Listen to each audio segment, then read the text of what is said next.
Hi, I'm Jeff Cook, and I'm glad that you're here with me today. But I want to share with you for just a few moments from the heart concerning the continual need and necessity for the American patriots to lift their voices and to take a firm stand for liberty in the hour in which we live. You see, we need patriots who will love our country, who will not shy away from tyranny, and we need those who are more than willing to be the Minutemen of our day. We need those who will guard and defend that which our flag and Constitution represents and stands for. We need patriots who will lift their voices and cry out into our tyrannical leaders who have pushed the boundaries of their office and have pushed the boundaries of their power. The continual need of the hour is for the American patriot to take a stand and to continue to take a stand. You see, we have witnessed over the past few months our political leaders infringing upon the rights of the American people. We have witnessed political leaders who have forgotten that they themselves are only elected servants and they are nothing more. We have governors who believe that our rights can be suspended with just the signing of a pen, and they are drunk and they are intoxicated with power which is not rightly theirs.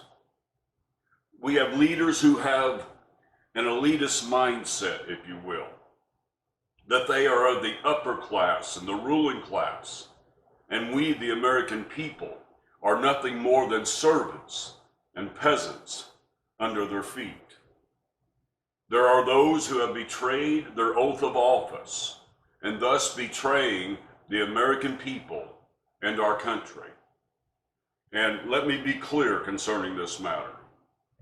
We are not blind to your deception, and we are not ignorant of your disguises. Trust me. Our leaders have shut our businesses down with no constitutional right to do so. They have closed our churches and considered them non-essential, but yet the abortion clinics remain open. They have arrested pastors, individuals, and others who refuse to comply with the rod of tyranny, and they continue to make threats against those who will not abide to the voice and the will of big government. So therefore, now is a time for the American patriot to take a stand. And let me unequivocally state at this moment the following. And this is what our government leaders have failed to realize. It is this, that the American patriot, we are cut from a different cloth than that of the willful sheep who are being led to the slaughter.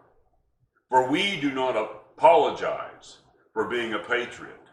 We take pride in the fact that we are. We do not apologize for standing for our flag, for we honor the flag and we respect the flag. And we do not apologize for the spirit that dwells within us, which ties us to our founding fathers. For the same spirit and the same breath and the same yearning for liberty that dwelt within our founding fathers still stirs within the American patriot today. For it is our cry, and it is our belief, and it shall be our stand, that it is liberty at all cost. No, the American patriot, we're cut from a different cloth. We still believe in the words of Thomas Jefferson, that when tyranny becomes law, rebellion becomes duty. For a true patriot will always prefer dangerous freedom over peaceful slavery.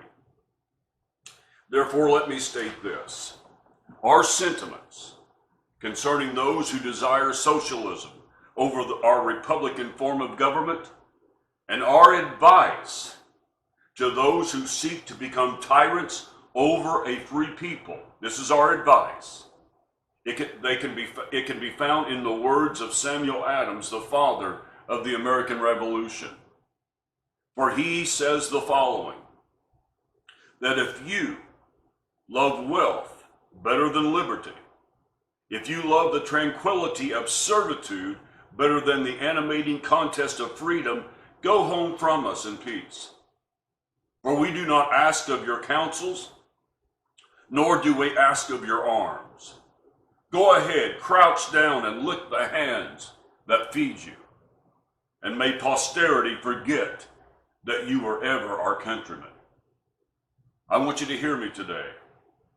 Any authority, any law that cannot be questioned has the stench of tyranny to it. So let me close with the following. We are Americans.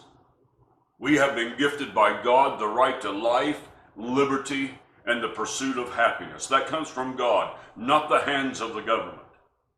We are born free, and we detest the slightest image of despotism. For we, the American people, we, the American patriots, we can think for ourselves. We can provide for ourselves and for our families, and we shall live according to the very right in which God, the God of heaven, has afforded us. So therefore, once again, let me speak plainly. We will work and provide for our families as we see fit.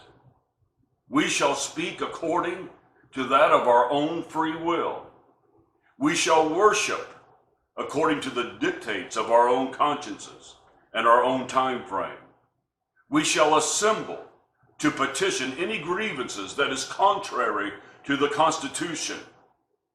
And we shall continue to bear arms in order to resist any tyrannical enslavement of the American people. Why? We are the American patriots.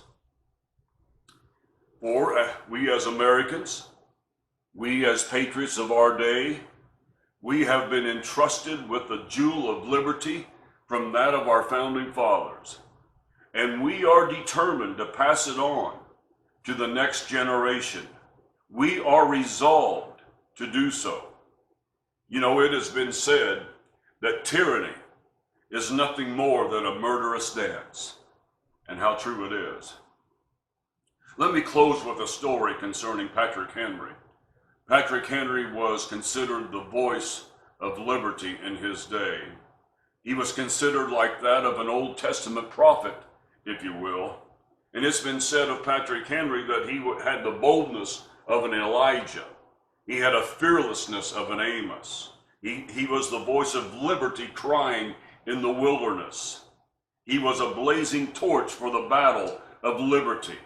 And he was a passionate and fiery advocate for the American Revolution. Patrick Henry was known for his oratory skills. He was truly a statesman. But I want to bring up a story that you may not know about concerning Patrick Henry. It was on May the 29th of 1765 that he stood in the House of Burgesses in Williamsburg, Virginia. He was protesting Parliament's Stamp Act. He argued about the injustice of such an act, that England had no authority to do such. Now, during this time frame, during this meeting, tempers were high. The heat of the moment could be felt. But the voice of liberty, Patrick Henry himself, would not be silenced. With a voice of confidence and with a voice of boldness, he states the following, looking at the speaker at this time. He said, Caesar had his Brutus, Charles I his Cromwell, and George III. Then all of a sudden the speaker shouts, treason, treason, treason. And others in the room around him were shouting, treason, that's treason what you're speaking about. It was then that Patrick Henry fastened his eyes upon the speaker and waited until the shouts of treason had subsided. He then declares, and George III would do well to profit from their example. If this is treason, then make the most of it. You see, as American patriots, we were born free and we are going to die free. We love our country and we will protect our God-given rights that he himself has given unto us. We will not be ruled by the laws of any egotistical tyrants, and we will not comply as sheep being led to the slaughter. We will not do it. For we are patriots, and we are cut from a different cloth. As in the words of Patrick Henry once again, our leftist leaders, they would do well to learn not only from history, but they would do well to learn from their examples, as Patrick Henry stated. Caesar had his Brutus. Charles I had his Cromwell. And they would do well to learn from their examples. Now, if that is treason, make the most of it.